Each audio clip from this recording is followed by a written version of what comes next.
Honest train gateman.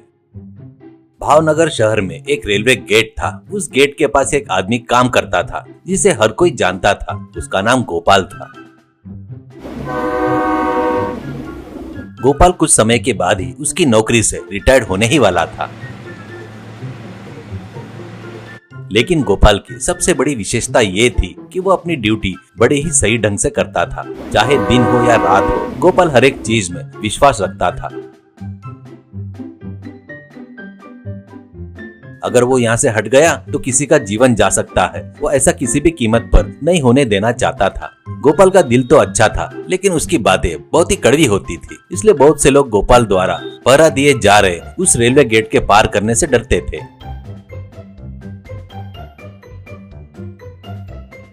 एक दिन हमेशा की तरह सिग्नल गिरा और गोपाल ने रेलवे गेट बंद कर दिया।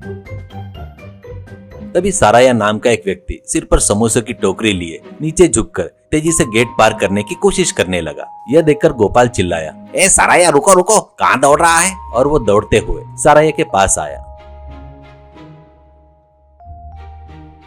साराया ने तुरंत कहा, अरे गोपाल गोपाल, मुझे जाने दे गोपाल, मैं तो कब से यहाँ बेच रहा हूँ। ट्रेन आने वाली है, अभी सिग्नल गिरा है ना, लेकिन ट्रेन अभी तक आई नहीं है ना। बस 1 मिनट रुक जाओ गोपाल, तुम थोड़ा अनदेखा कर दो, मैं निकल जाऊंगा। समोसे ठंडे हो जाएंगे तो कोई नहीं खरीदेगा गोपाल। वह गिड़गिड़ाने लगा। इस पर गोपाल ने जवाब दिया, ए तेरे पास अकल नहीं है क्या सारैया? तुझे पता है ना जान की कीमत कितनी होती है? क्या ट्रेन तुझे बताकर आती है क्या? जब सिग्नल गिरा है तो तुझे रुकना ही पड़ेगा। चुपचाप इज्जत से रुक जा, नहीं तो मैं मौजूदा रेलवे पुलिस वाले को बुलाकर तुझे सौंप दूंगा। गोपाल ने बहुत जोर से जवाब दिया। यह सुनकर साराया, हाँ, तू अकेला ही नौकरी कर रहा है क्या यहाँ पर? मैं जा रहा हूँ, तू निकल निकल, मेरा तेरे से क्या लेना देना है रे? ऐसा कहते हुए गोपाल गुस्सा होकर वहाँ से चला गया।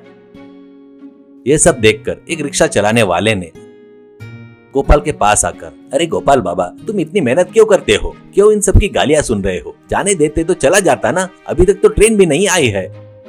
ऐसा कहते ही इस पर गोपाल ने कहा, क्या बोल रहा है तू? इंसान की जान से ज्यादा कीमत कुछ नहीं होता है। ये ट्रेन में नहीं बेचा तो अगली ट्रेन में बेच लेगा ना। तुझे पता है क्या मैंने अपनी नौकरी में कितने लोगों की जान बचाई है? मुझे मत बता, जा जा अपना काम देख ले। ऐसा कहकर रिक्शे वाले को वहाँ से भेज दिया।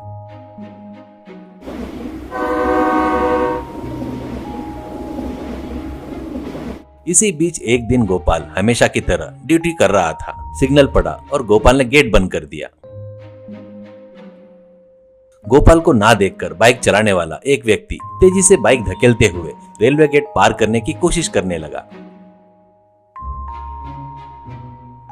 यह देखकर गोपाल जोर से चिल्लाया, ए रुक, कौन है तू? और वो दौड़ता हुआ आया। वह बाइक चलाने वाला रुक गया और कहा, अरे सर, मुझे अर्जेंट जाना है सर, मेरी पत्नी हॉस्पिटल में है। ट्रेन तो अभी तक आई नहीं है ना सर, उसे आने में थोड़ा टाइम लगेगा। मैं जल्दी से आपका गेट पार कर लूंगा सर। इस पर गोपाल ने कहा, क्या बेवकूफ वाली बातें कर रहा है तू? बच्चे जैसा दिखता है, तुझे अपनी जान की परवाह नहीं है क्या? इज्जत से ट्रेन जाते तक रुक, नहीं तो मैं यहीं पर तुझे रेलवे पुलिस के हवाले कर दूंगा। ऐसा उसने डराया। इस पर बाइक वाला काफी देर तक वहीं पर खड़ा रहा। ट्रेन चली गई।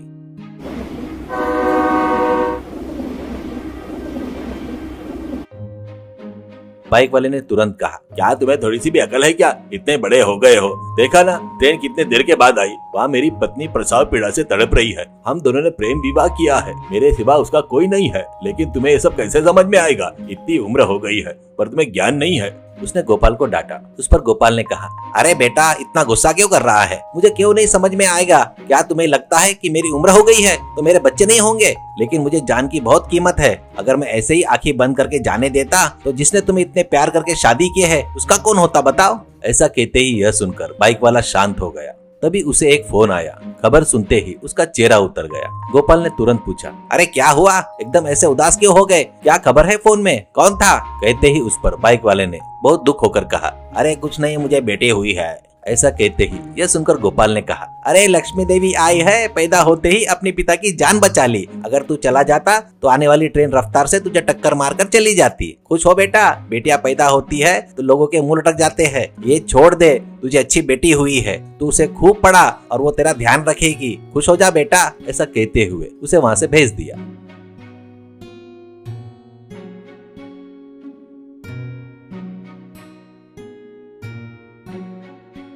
और एक दिन एक अमीर आदमी एक बेंज कार में रेलवे स्टेशन पे आ रहा था। रेलवे गेट से ही कुछ ही दूर पर उसकी कार रुक गई। वे व्यक्ति जिसका नाम धनवंतर था नीचे उतरा और अपने ड्राइवर को डांटने लगा। ड्राइवर से कहा, क्या तुम्हें थोड़ी सी भी अकल नहीं है धर्मेश? तुम्हें चेक करना नहीं चाहिए था क्या? जब तुम गाड़ी निकाल रहे थे तब गाड़ी की कंडीशन कैसी है चेक करना। ये बेंज कार है, इसे हैंडल करना और मेंटेन करना अभी तक नहीं आता क्या? ऐसे तो कैसा चलेगा? ऐसा कहते ही इस पर ड्राइवर धर्मेश ने कहा, अरे माफ करना सर, मैं इसे कल ही सर्विसिंग से लेकर आया हूँ पर अभी तक चेक नहीं कर पाया। ऐसा कहते ही इस पर धनवंतर ने रोते हुए कहा, अब मैं क्या करूँ? मुझे जाकर ट्रेन पकड़नी है। मैं कैसे जाऊँ? क्या मुझे यहाँ से पैदल चलना पड़ेगा? मेरी हैसियत क्या है? ऐसा कहते ही इस पर धर्मेश ने कहा, अरे सर एक मिनट, यहाँ पर रिक्शा वाले मिल जाएंगे, रिक्शा ले लो, वो आपको पहुँचा देगा। कहते ही धनवंतर को गुस्सा आया लेकिन वो चुप रहा। तब धर्मेश ने एक रिक्शा को बुलाया और धनवंतर को बैठाया। रिक्शा में बैठने के बाद धनवंतर ने कहा, देखो मिस्टर रिक्शा, अगर तुम मुझे सोचे गए समय से पहले जल्दी पहुंचा दोगे तो तुम सोच भी नहीं सकते उतने ज्यादा पैसे दूंगा तुमको, समझे?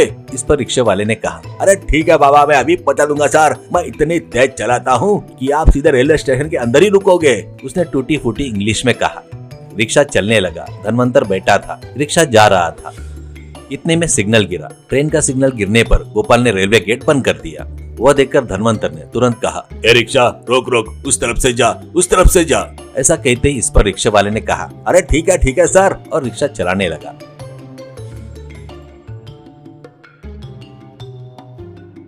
लेकिन इस बीच गोपाल ने यह देख लिया। गोपाल दौड़ता हुआ आया। ए रुका रुका, कौन है कौन है? ऐसा कहते हुए बहुत तेजी से आया। गोपाल की आवाज से और एक तरफ ट्रेन के सिग्नल की आवाज से वो सुनकर रिक्शा वाला डर गया। उसने रिक्शा को ट्रैक पर ही रोक दिया। वो हिल ही नहीं पा रहा था और फंस गया। धनवंतर नीचे उतर गया लेकिन रिक्शा वाला उतर ही नहीं पाया। तब गोपाल ने दौड़कर उस रिक्शे वाले को रिक्शे के ऊपर से खींच लिया।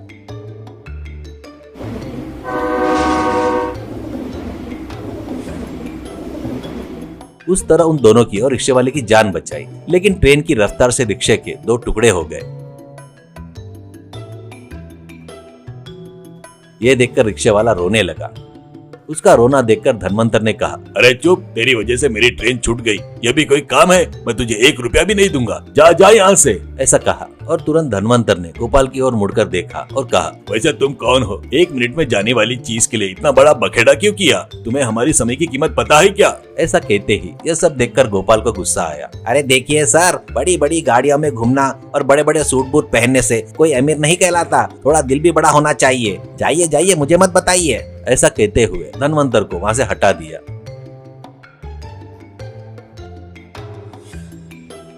तुरंत रिक्शे वाले का रोना देखकर गोपाल ने पूछा, अरे क्यों रो रहा है? अब क्या हुआ?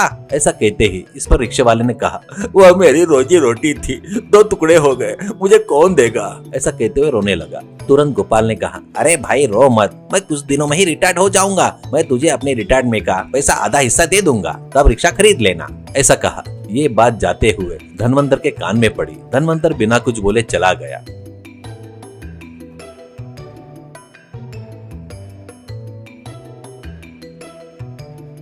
अगले दिन धनवंतर एक बक्सा लेकर आया और गोपाल को दे दिया। गोपाल ने पहले धनवंतर को शक की नजर से देखा, फिर बक्सा खोलकर देखा, उसमें पैसे थे। ये देखकर गोपाल ने पूछा, ये क्या है सर, मुझे क्यों दे रहे हो? कहते इस पर धनवंतर ने कहा, कल जो हुआ था उसके लिए मुझे माफ कर दीजिए। मैंने सचमुच इंसानों जैसा व्यवहार नहीं किया था। आपको कितने कम पैसे मिलते हैं, फिर भी आपने उस रिक्शा वाले को रिक्शा खरीदने का वादा किया। मुझे बहुत अच्छा लगा। इन पैसों से अपने हाथों से उसे रिक्शा खरीद कर दे दीजिए। आप जैसे लोगों की बहुत जरूरत है। ऐसा कहते हुए धनवंतर ने प्रणाम किया और वहाँ से चला गया।